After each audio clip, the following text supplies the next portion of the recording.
Good evening. ఈరోజు క్లాస్లో మనము ట్యూబర్క్యులోసిస్కు సంబంధించిన కొన్ని అంశాలు మనం మాట్లాడుకుందాం.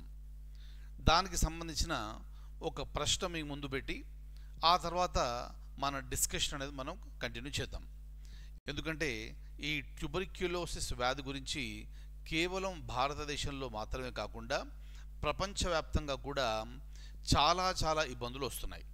అందుకే మార్చ్ 24వ తేదీని వరల్డ్ ట్యూబర్క్యులోసిస్ డేగా పరిగణించి ఆ రోజు దీనికి సంబంధించిన అవేర్నెస్ క్రియేట్ చేయడానికి ప్రయత్నిస్తుంది. అలాగే ప్రపంచం మొత్తం కూడా భారతదేశం కూడా ఒక టార్గెట్ పెట్టుకొని ఆ టార్గెట్ లోపు ఈ క్షయ వ్యాధిని అంటే ట్యూబర్క్యులోసిస్ని పూర్తిగా నిర్మూలించాలి అని కంకణం కట్టుకుంది. వీటన్నిటికి సంబంధించిన కొంత ఇన్ఫర్మేషన్ మనం చూద్దాము. చూడండి, ఇది క్వశ్చన్. క్షయ వ్యాధిని నిర్మూలించే ప్రతిష్టాత్మక ప్రణాళికకు సంబంధించి క్రింది వాటిలో ఏది నిజం? ఇక్కడ మనం క్షయ వ్యాధి గురించి మాట్లాడుతున్నాము, ట్యూబర్క్యులోసిస్ గురించి మాట్లాడుతున్నాము, దాన్ని పూర్తిగా నిర్మూలించడానికి మనం మాట్లాడుతున్నాము. దానికి సంబంధించి 3 స్టేట్మెంట్స్ ఉన్నాయి. ఈ 3 స్టేట్మెంట్లలో ఏ స్టేట్మెంట్స్ కరెక్ట్ అనేది మనం చూడాలి. కనీసం 2 స్టేట్మెంట్స్ కరెక్ట్ లేదా 3 స్టేట్మెంట్స్ కరెక్ట్ అయినా కూడా కావచ్చు. చూడండి, స్టేట్మెంట్ ఏ చూస్తే క్షయ వ్యాధి నిర్మూలన అనేది 2030 నాటికి ప్రపంచం సాధించాల్సిన స్థిరమైన అభివృద్ధి లక్ష్యాలలో ఒకటి. ఏమిటి స్థిరమైన అభివృద్ధి లక్ష్యాలు? Sustainable development goals. ఆల్రెడీ మనం రెగ్యులర్ క్లాసెస్లో మనం చెప్పుకున్నాము. సస్టైనబుల్ డెవలప్మెంట్ గోల్స్ అనేవి మొత్తం 17. వీటన్నిటినీ 2030వ సంవత్సరం వరకు ప్రపంచం అంతా కూడా సాధించాలి అని ఒక లక్ష్యంగా పెట్టుకొని మనం పనిచేస్తున్నాం. అయితే ఆ లక్ష్యాలలో ఒకటి ఈ క్షయ వ్యాధిని నిర్మూలించడం అనేది కూడా. కాబట్టి స్టేట్మెంట్ ఏ అనేది కరెక్ట్.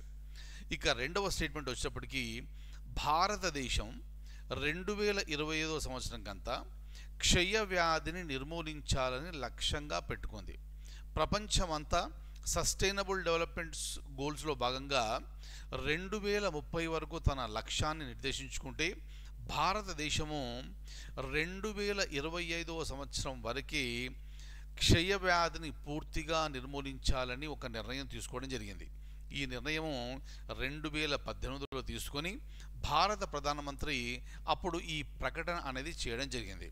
కాబట్టి స్టేట్మెంట్ బి అనేది కూడా వాస్తవమే. దయచేసి జ్ఞాపకం పెట్టుకోండి, క్షయ నిర్మూలనకు భారతదేశము లక్ష్యంగా పెట్టుకున్న సంవత్సరం ఏది అంటే 2025. ప్రపంచం మొత్తం లక్ష్యంగా పెట్టుకున్న సంవత్సరం ఏది? 2030. అది కూడా సస్టైనబుల్ డెవలప్మెంట్ గోల్స్లో భాగంగా. ఇక మూడవ స్టేట్మెంట్ కనుక చూస్తే జాతీయ వ్యూహాత్మక ప్రణాళిక 2017 నుండి 2025 నాటికి భారతదేశం 44 కొత్త టీబీ కేసులు లేదా 1,00,000 జనాభాకు 65 మొత్తం కేసులను అంతకంటే ఎక్కువగా రాకూడదు అని చెప్పి లక్ష్యంగా పెట్టుకోవడం జరిగింది. Very important. ఈ స్టేట్మెంట్ కూడా కరెక్టే. కాబట్టి మొత్తం ఏబిసి 3 స్టేట్మెంట్స్ కరెక్ట్. అయితే దీనికి సంబంధించిన కొంచెం ఇన్ఫర్మేషన్ ఇంపార్టెంట్ చూడండి. ఈ వరల్డ్ ట్యూబర్క్యులోసిస్ డే అనేది ప్రతి సంవత్సరము మార్చి 24న జరుపుకోవడం ఉంటుంది. ఎందుకంటే ఆ రోజు ప్రజలందరికీ కూడా ఈ క్షయ వ్యాధికి సంబంధించి అవగాహన అనేది కల్పించి తద్వారా వారిని తమకు సోకకుండా అలాగే నిర్మూలించడానికి తమ ప్రయత్నం చేయడానికి ఈ వరల్డ్ ట్యూబర్క్యులోసిస్ డేని జరుపుకోవడం అనేది జరుగుతుంది.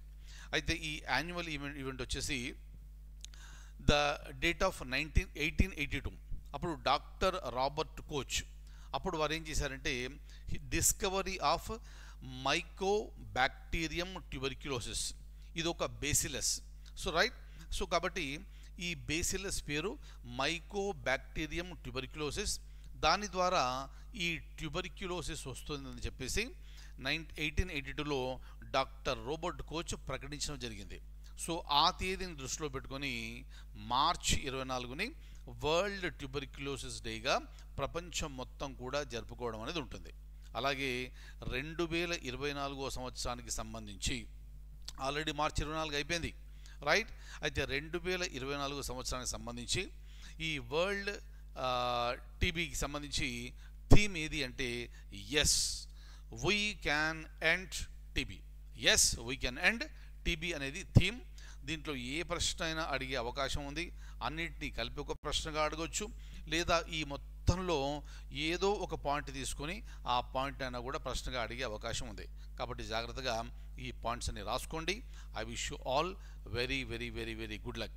అలాగే మన ఈ డిస్క్రిప్షన్లో వీడియో కింద ఉన్న డిస్క్రిప్షన్లో మన యాప్ లింక్ ఉంది, దాన్ని డౌన్లోడ్ చేసుకోండి మన యాప్ని.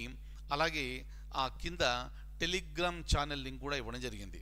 దయచేసి మీరు నన్ను టెలిగ్రామ్లో కనుక ఫాలో అవుతే మీకు నేను అప్డేట్స్ అన్ని ఎప్పటికప్పుడు అందివ్వడానికి వీలవుతుంది. Thank you so much and I wish you all very very good luck.